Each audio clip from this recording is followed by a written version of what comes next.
Olá pessoal, tudo bom com vocês? Como prometido, a nossa revisãozinha da prova do primeiro bimestre. Lembrando que o conteúdo para essa prova é o imperialismo no século XIX, principalmente a partilha da África e a Primeira Guerra Mundial, tá? Então assim, espero que a revisão ajude bastante. Eu vou utilizar os mapas mentais, tá, para fazer a revisão e vou deixar o link. Quem quiser baixar depois é só clicar no link ali na descrição, beleza? Bora, pessoal, espero que ajude bastante. Bom, pessoal, falando então sobre o imperialismo no século XIX. Então, para a gente começar, assim, o que que é imperialismo? Império, né? Imperialismo é o domínio de um povo sobre outro, né? Ou de um país sobre outro, de uma tribo sobre outra. Imperialismo ele pode ser territorial, por exemplo, quando um país invade o outro. Econômico, quando uma potência, por exemplo, desenvolvida controla a economia de outros países, e cultural, quando há uma imposição cultural. Normalmente, o imperialismo ele acontece das três formas, né? Territorial, econômico, cultural. Atualmente, o imperialismo cultural, né? Principalmente das grandes potências europeias, Estados Unidos, por exemplo, também, né? Então, imperialismo é domínio de um povo sobre o outro. Ele pode ser territorial, econômico e também cultural. Bom, um ponto de atenção é a diferença entre colonialismo, que é uma forma de imperialismo, tá, pessoal? E o neocolonialismo. Lembrando, ó, apareceu neo para vocês em qualquer palavrinha, é novo. Então, seria o novo colonialismo, por consequência, o colonialismo aqui é o velho, tá? O colonialismo, lá no século XVI, é o processo de expansão marítima. Aqui a gente tem como protagonistas principalmente Portugal e Espanha. Portugal começa o processo, né? Aí, quais eram os objetivos? Faltou um ezinho aqui, tá, pessoal? Quais eram os objetivos lá no século XVI? Especiarias, que eram aqueles produtos lá do Extremo Oriente, metais preciosos, principalmente ouro e prata, mas também aí diamantes, esmeraldas, a conquista de novas terras, né, para a expansão do império. Por exemplo, Portugal conquistou o Brasil, né? Mão de obra escravizada, que era um dos principais negócios, né? Um dos principais comércios, por exemplo, que Portugal realizava no mundo, e a expansão também ideológica, a expansão do catolicismo. Então, esse é o colonialismo do século XVI, seus objetivos. Então, especiarias, metais preciosos, novas terras, mão de obra escravizada e também a expansão do catolicismo. O neocolonialismo, de novo, o novo colonialismo, acontece no século XIX e ele tem como foco central a África e a Ásia. A América agora, os europeus vão deixar de lado, até porque os Estados Unidos não deixaram, né, que eles atuassem no continente americano. Bom, qual que é o objetivo agora, no século XIX? A Europa passando por revolução industrial, então os europeus precisavam de matéria-prima, por exemplo, mão de obra barata, né, para a produção dessa matéria-prima e de alguns produtos europeus. Mercados consumidores, atenção aqui, ó, os europeus, a maioria já industrializada, eles precisavam que de gente para comprar suas mercadorias. Então essas colônias, esses territórios da África e da Ásia também serão obrigados a consumir os produtos europeus, né, e fornecer matéria-prima para eles, tá? E também a aplicação do capital excedente, ou seja, o dinheiro que sobrava na Europa aplicado em outros continentes. Além disso, o excedente da população também. Ou seja, a África e a Ásia vão virar territórios europeus no século XIX. Os africanos queriam, os asiáticos queriam? Óbvio que não. Então, uma imposição imperialista, tá? Bom, os europeus, atenção aqui, pessoal, eles viviam o que a gente conhece na história como Bela Época. Belle Époque, um período de aparente paz, prosperidade, tudo isso fruto, né, pessoal, da riqueza, da tecnologia, dos avanços da segunda revolução industrial. Então, as potências europeias, principalmente as elites europeias, óbvio, estavam desfrutando, aproveitando aí dessa bela época, um período de aparente paz, prosperidade, avanços tecnológicos, tudo isso fruto da revolução industrial, das revoluções industriais. Obviamente que explorando outros territórios, como na América, na África e também na Ásia.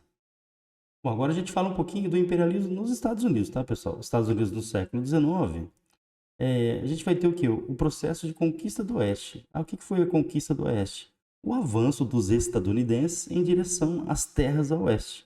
Lembrando que boa parte dessas terras elas foram tomadas da Inglaterra, compradas da Inglaterra, da França, da Espanha também. E uma boa parte foi tomada do México, né, pessoal? nas guerras ali que os Estados Unidos teve com o México.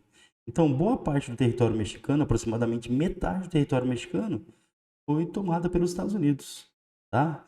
Circulava até uma frase lá no México, né?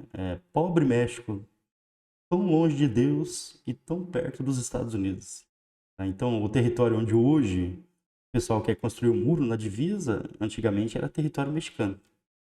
Olha a ironia, né? Bom, essa conquista do Oeste, atenção agora, ela tem como base uma doutrina ideológica conhecida como Destino Manifesto. O que é o Destino Manifesto?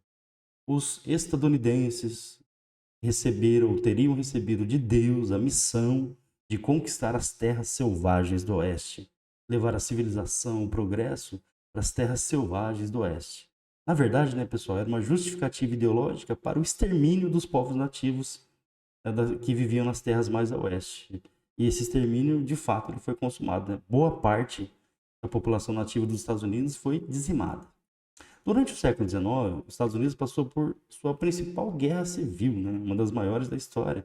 Uma guerra que envolvia a parte norte do país e a parte sul. Pessoal, e quem quiser, tem no canal do Fabião lá aula sobre a independência dos Estados Unidos, sobre a colonização, e você vai ter acesso a por que essa diferença entre norte e sul, tá? O norte, lá nas antigas 13 colônias, ele acabou tendo um modelo de colonização que favoreceu a sua industrialização. O sul, ele teve um modelo de colonização que favoreceu o quê? A permanência no modelo agrícola, certo? O norte, portanto, mais industrializado, e o sul adotando um sistema que a gente conhece como plantation, né? Utilizando para isso mão de obra escravizada. Então, essas diferenças, o norte, por exemplo, entre aspas, tá, pessoal, contra a escravidão, e o sul defendia a escravidão, inclusive nas novas terras, tá? Então, a escravidão foi um dos motivos da Guerra de Secessão, mas o principal fator é a questão das tarifas alfandegárias. O norte, como ele era industrializado, ele defendia a criação de tarifas alfandegárias para impedir, por exemplo, a entrada de produtos ingleses, europeus, que concorressem com a sua produção interna. Já o sul, como não era industrializado, ele era contra o aumento das tarifas alfandegárias. Então, essas discordâncias na relação da escravidão e em relação às tarifas alfandegárias, principalmente, levaram à Guerra Civil Americana ou Guerra de Secessão. O Sul chegou a se separar, né, pessoal, os Estados Confederados da América, mas o Norte, que era mais industrializado, tinha uma população maior, ele converteu sua indústria para a produção de armas, ele conseguiu reunificar o país. O resultado, pessoal, dessa guerra, a primeira guerra moderna da história, mais de 500 mil de mortos, tá, pessoal? Então, a guerra mais sangrenta da história do continente americano. Também durante o século XIX, os Estados Unidos vai estabelecer a doutrina Monroe, que era a doutrina do presidente Monroe, tá, pessoal? Essa doutrina, ela tem essa frase aqui como exemplo. Por exemplo, a América para os americanos. O que é isso? A doutrina Monroe é uma resposta ao Congresso de Viena, lá na Áustria, né, quando Napoleão foi derrotado. Eles tinham o objetivo, os países europeus, de recolonizar os países americanos que conseguiram sua independência. Então, o presidente dos Estados Unidos ele mandou um recadinho. A América não mais vai sofrer interferência dos Estados europeus. A América é dos americanos. Só que a pergunta que fica aqui, né, pessoal, é qual é o interesse dos Estados Unidos, né? A América para os americanos, eles lá. Então, e eles vão fazer isso, né, pessoal? Vão tentar interferir nos assuntos dos países da América, nessa fase, principalmente na América Central. Política do Big Stick. Grande porrete. Fale macio e use um porrete. Como que funcionava? Os Estados Unidos ele buscava ter seus interesses atendidos na América Central, nas Ilhas do Caribe, primeiro através da negociação. Caso não desse certo, usava a violência, a força mesmo. Por isso, política do grande porrete, Big Stick. Foi nesse contexto, tá, pessoal, que foi construído o Canal do Panamá. E esse canal aqui, ele está no debate atual, né? O Trump lá está querendo pegar de volta. Os Estados Unidos ficou com o Canal do Panamá até 1999, entregou de volta para o Panamá. Agora o Trump está com o discurso de pegar de volta. Vai não, né? No final do século XIX, entre 1884 e 1885, pessoal, atenção a essa parte, tá? Foi feita na Alemanha a Conferência de Berlim. O que foi a Conferência de Berlim? Foi uma reunião entre os países europeus, os Estados Unidos participou também, tá, pessoal? No total foram 15 países que participaram, as principais potências europeias, E lá na Conferência de Berlim, sem convidar os africanos, os europeus estavam decidindo o destino da África. O que ficou decidido nessa conferência? A partilha do continente africano entre as potências europeias, tá? E outra, para que o país europeu tivesse direito ao território africano, deveria acontecer uma ocupação efetiva do território, ou seja, os europeus deveriam entrar. Então, pessoal, vai virar uma corrida em direção ao continente africano, as potências europeias querendo dividir a África entre elas. Mas isso não podia ser feito assim, né? Precisava de justificativas ideológicas para fazer essa partilha. Então, pessoal, surgem as teorias preconceituosas aí, baseadas em uma pseudociência que começaram a ser debatidas na Europa. Entre elas, o darwinismo social. Atenção. Darwinismo social é a ideia de que existem raças humanas superiores. Está tudo errado, né, pessoal? Existe só uma raça humana, né? O darwinismo social ele fala da ideia de uma raça humana superior. E quem seriam os superiores? Os europeus brancos, superiores aos outros povos do planeta, da América, da África e também da Ásia. Por serem superiores, esses europeus eles tinham uma missão civilizatória, levar o progresso, a ciência, o avanço, a civilização, as terras selvagens, salvar os africanos da barbárie, da selvageria. Ou seja, a justificativa ideológica seria o quê? Uma missão civilizatória. Vamos salvar os africanos e levar para eles o progresso, a ciência, o avanço tecnológico e a civilização. Salvar os africanos da barbárie. Obviamente, né, pessoal, que isso é uma desculpa para explorar o continente africano. Outra frase importante, né, pessoal? Então, os europeus, por serem superiores, por serem civilizados, eles têm um fardo. O fardo que o homem branco deveria carregar. Que fardo era esse? Salvar os africanos da barbárie, da selvageria. Levar os africanos ao progresso, tá, pessoal? Então, essas aqui são as justificativas ideológicas para a partilha do continente africano. Mas quais são os objetivos reais? Objetivos de fato mesmo. Os europeus eles queriam matéria-prima para suas indústrias, mão de obra barata, né, dos africanos, explorar a mão de obra, escravizar os africanos, mercados consumidores, né, para vender os seus produtos e também um local para aplicar o excedente de capital, né, o dinheiro que estava sobrando na Europa. Bom, quais foram as consequências para o continente africano? Olha só, hein, pessoal, culpa dos europeus, em boa parte. Por exemplo, os europeus eles não respeitaram as fronteiras originais da África, as fronteiras tribais, e criaram países artificiais, fronteiras artificiais, tirando dos africanos o direito de se autodeterminarem como povos, como países, por exemplo. A escravidão, né, pessoal? Então, mão de obra compulsória. E a consequência geral para o continente africano foi a fome, a miséria e muitas guerras civis espalhadas pelo continente. Por quê? Quando eles criaram esses países artificiais, eles colocaram dentro do mesmo território etnias rivais, que até hoje brigam pelo poder em alguns países africanos. Bom, agora a gente vai para a Ásia. Bom, na Ásia, pessoal, o país europeu protagonista vai ser a Inglaterra. Lógico que a França atuou, os Estados Unidos também atuou na Ásia, mas a grande potência imperialista no século XIX na Ásia é a Inglaterra. A Inglaterra tinha um grande interesse na Índia. A Índia, pessoal, ela foi explorada ali por interesses europeus desde o século XVI, quando os europeus buscavam especiarias, né? Cravo, canela, pimenta, gengibre, noz moscada. Então, a Índia é alvo dos europeus há muito tempo. No século XIX, atenção, a Inglaterra queria o quê? Queria algodão para suas fábricas de tecidos. Os indianos eles produziam muito algodão, certo? E o algodão indiano ele era utilizado em uma produção artesanal de tecidos na Índia. O que a Inglaterra fez? Começou a produzir com suas máquinas na Inglaterra e encher o mercado indiano de tecidos europeus, gerando desemprego na Índia, ou seja, prejudicando a população local. Outra coisa, né, pessoal? Os ingleses não respeitaram a cultura milenar indiana, uma sociedade, né, pessoal, que tinha características específicas. Por exemplo, na Índia, a vaca é um animal sagrado. E os ingleses eles tentaram o quê? Usar soldados indianos, chamados cipaios, para reprimir a própria população indiana. Só que esses soldados eles eram obrigados a usar uniformes, por exemplo, com couro de vaca. Soldados que eram islâmicos tinham que usar gordura de porco nas armas. Então, esse desrespeito à cultura, essa exploração imperialista, acabou levando à chamada Revolta dos Cipayos, que foi uma revolta de indianos contra o domínio inglês. Resultado, a Inglaterra, grande potência militar da época, ampliou ainda mais a repressão e o seu domínio sobre a Índia. China. A China, pessoal, já era o país mais populoso da época, né? Hoje, junto com a Índia, né? Os dois países mais populosos. A China, ela já tinha uma população de 400 milhões de habitantes, gigantesca. Só que a China, pessoal, ela não abria seus portos. Ela mantinha seus portos fechados e comprava pouquíssimos produtos ingleses. Vendia algumas coisas, mas o mercado chinês ele era fechado. A Inglaterra forçou a barra, né, pessoal? O que ela fez? Começou a traficar drogas para a China através das suas empresas. Ah, que droga era essa, professor? O ópio. É uma droga produzida a partir da papoula.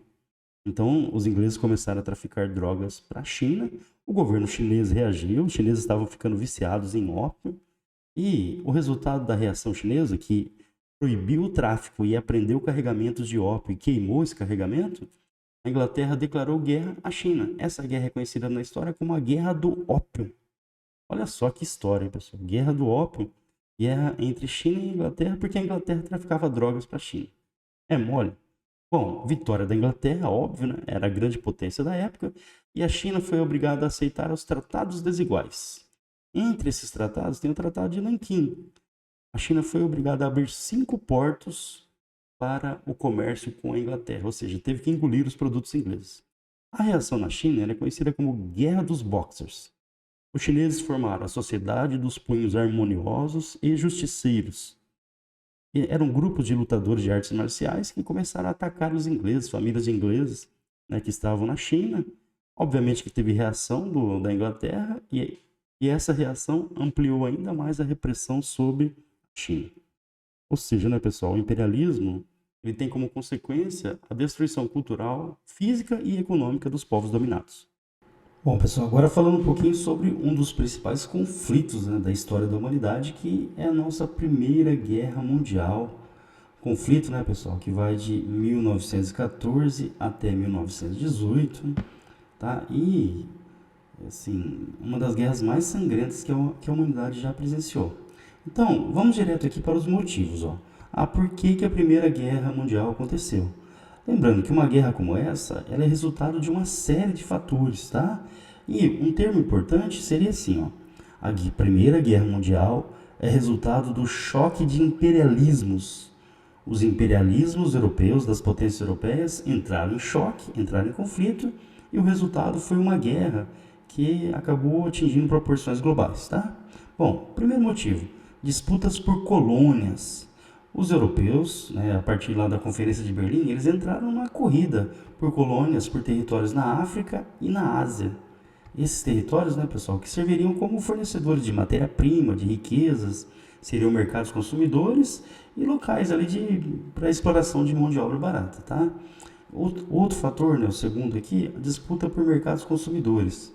Como os países europeus, todos industrializados, precisavam vender suas mercadorias, eles precisavam do quê? De mercados consumidores cativos. Então, começa também uma corrida por mercados consumidores.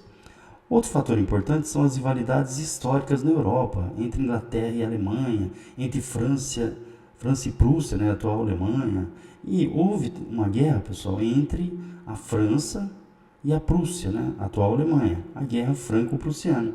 Nessa guerra, eles disputaram, por exemplo, uma região conhecida como Alsácia-Lorena, muito rica em carvão mineral e minério de ferro, e a Prússia acabou derrotando a França e ficando com esse território. Então já temos rivalidades ali entre França e Alemanha. A expansão imperialista da Áustria, a Áustria com interesses ali na parte mais leste da Europa, onde fica a Sérvia, por exemplo, e a Rússia também estava de olho nesses territórios. Rivalidades políticas entre as potências europeias. Então esses fatores, disputas por terras, por mercados consumidores, guerras, acabaram criando rivalidades políticas entre as potências europeias.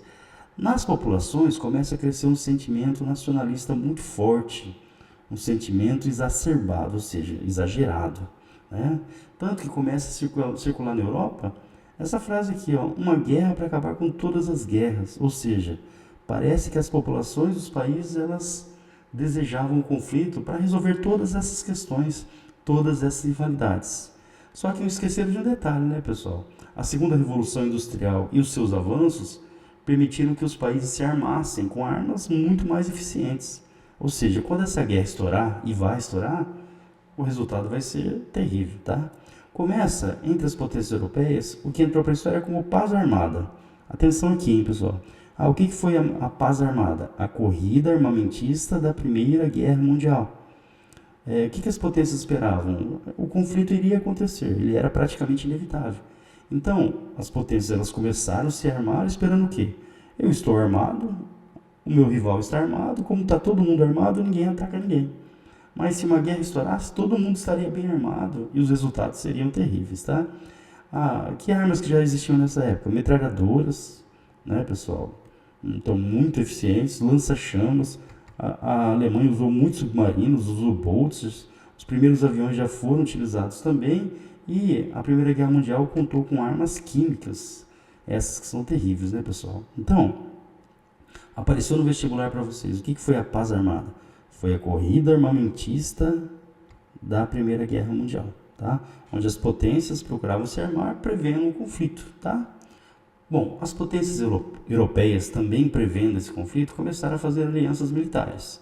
Bom, a primeira aliança que surge é a chamada Tríplice Aliança, que colocava do mesmo lado a Alemanha, o Império Austro-Húngaro, que era um território gigantesco na época, né, pessoal, e a Itália. Tá? Então, essa é a Tríplice Aliança. Como resposta, foi criada a Tríplice Entente, que reunia a Inglaterra, né, o Reino Unido, a França e a Rússia. Então a gente tem um cenário armado, alianças militares. Qual é o problema disso? Qualquer um desses países que entrar em conflito acaba arrastando o outro para o conflito, né? Então, essas alianças, elas foram criadas para proteção dos aliados. Porém, elas podem gerar guerra se caso um desses países entrar em conflito.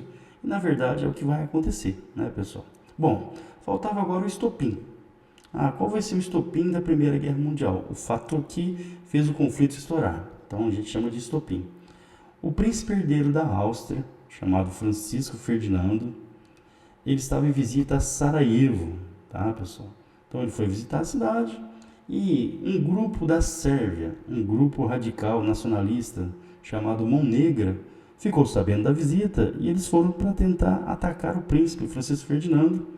Armaram uma emboscada para ele, jogaram uma granada, só que a granada ela errou o carro do príncipe, né, acertou o carro de trás. O Francisco Ferdinando fugiu, né, com a comitiva dele, mas ele acabou ficando na cidade e foi visitar os feridos no hospital. Aí no caminho de volta, o motorista errou o caminho, ele entrou numa viela, e nessa viela estava um membro da Mão Negra chamado Gravilo Príncipe.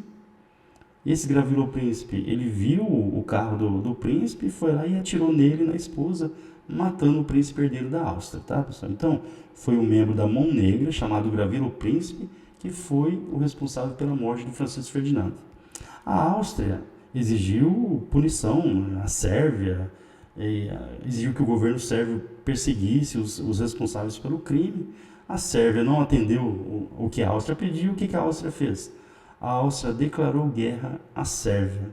A Rússia, que também tinha interesses na região, acabou intercedendo do lado da Sérvia. A Alemanha declarou guerra à Rússia.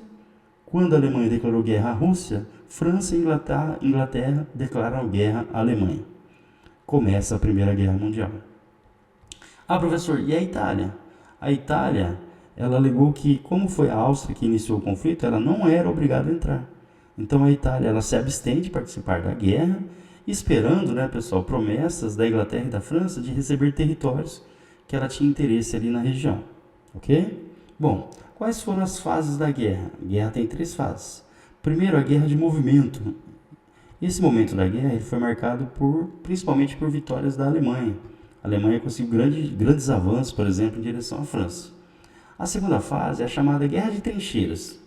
Para quem não sabe o que é trincheira, é um buraco feito no chão, uma vala. Os soldados colocavam sacos de areia, arame farpado, minas na frente das trincheiras e ficavam ali esperando. Quem tentava avançar levava tiro, né, pessoal, de metralhadora, por exemplo.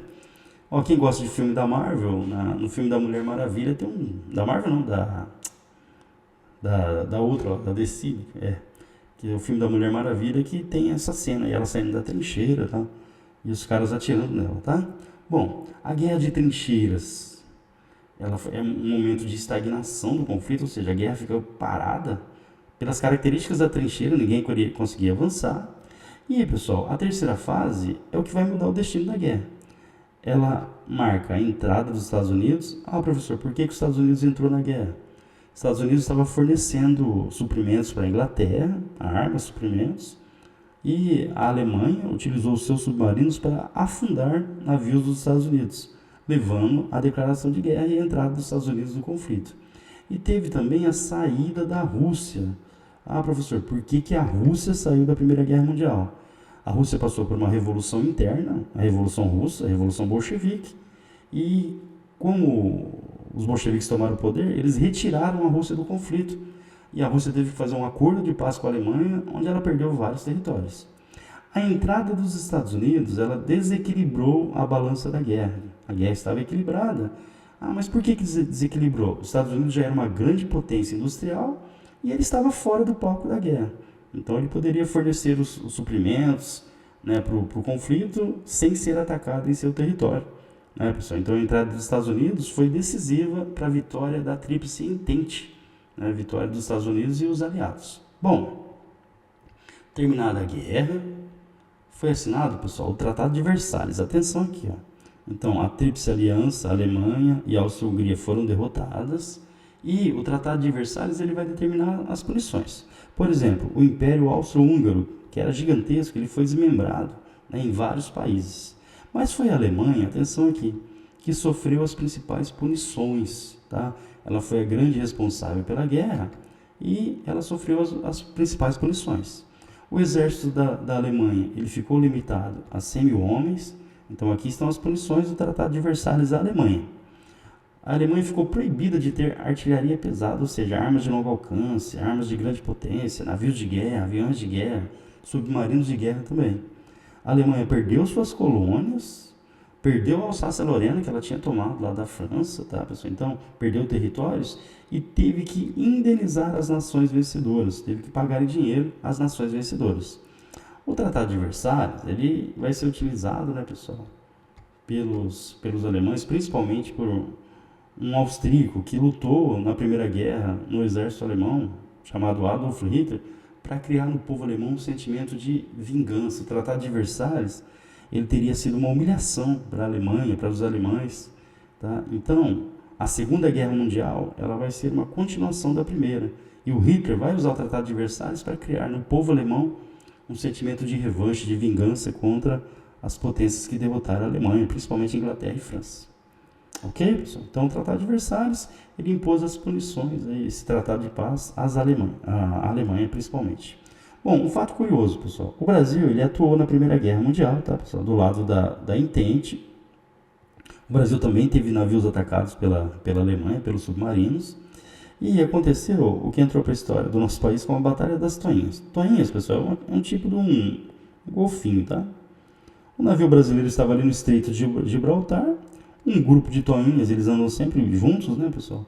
Eles se aproximaram do navio, os brasileiros acharam que era o submarino da Alemanha e lançaram bombas, né, na água e acabaram matando dezenas de toinhas ali. Né? O fato é que aconteceu com a Marinha Brasileira na Primeira Guerra Mundial. Bom, então se aparecer no vestibular para vocês, a Segunda Guerra Mundial é a continuação da Primeira? Sim. As questões que não foram resolvidas na Primeira Guerra Mundial terão como consequência a Segunda Guerra Mundial, mas esse assunto para um outro momento. Prontinho, pessoal, terminamos aí a nossa revisão da prova do primeiro bimestre, tá? Então, espero que ajude bastante. Dá uma priorizada ali, principalmente no imperialismo, no neocolonialismo na África, tá? E, assim, qualquer dúvida, se quiser, pode mandar aqui pela descrição mesmo do YouTube. Eu vou tentar deixar o link aqui dos mapinhas mentais para quem quiser baixar. Tá, pessoal? E boa sorte aí, gabaritem a prova, beleza? Tchau, tchau, valeu!